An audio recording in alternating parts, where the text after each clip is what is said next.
We're here at Lock 1 of the Trent Severn Historic Waterway in Quinte West, Ontario. This kind of lock is kind of the forgotten lock. You know, it's the first lock you make on your trip up the system, or it's the last lock you make.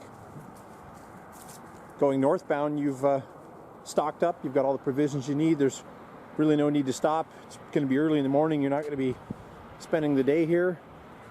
If you're downbound, headed south, well, Trenton is only about 5 kilometers away, so fuel, nice new marina, Trentport Marina, little plug there, that's where I keep our boat. It's just down the river as well, so very few boats stay and spend the night or even tie up for much more than a couple hours here. It can also be a forgotten lock because it might be the first lock people ever make. You may want to forget it because, you know, you got to learn as you go, and may have not been a memorable experience. I remember our first trip up, Lock 1 we actually found was an easy lock. Lock 3 was the one that gave us problems. It's gets a little bit of wind going up on top of the hill, and it can spin you around down inside the lock, and next thing you know, you're on the opposite wall.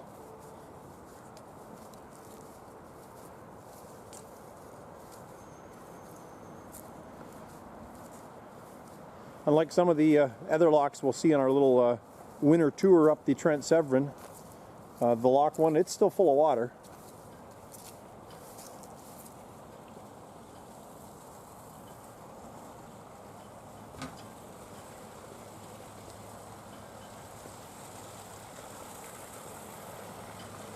A lot of water groundwater coming in.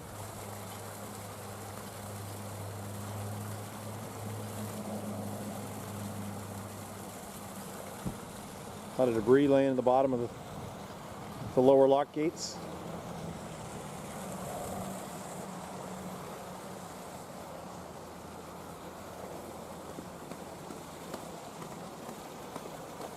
If you've seen my 2019 video about the high water in the Trent system in Lake Ontario, you couldn't go down here in the spring of 2019.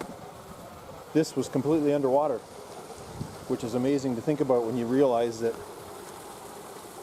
there's 3 feet of wall there at least. All of this was underwater.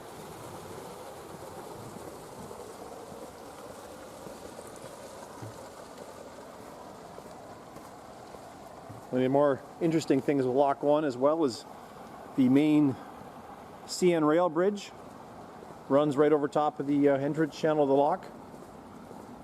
You got a big freight train going over that when you're coming through. It'll wake up anybody that's trying to have an afternoon snooze, that's for sure.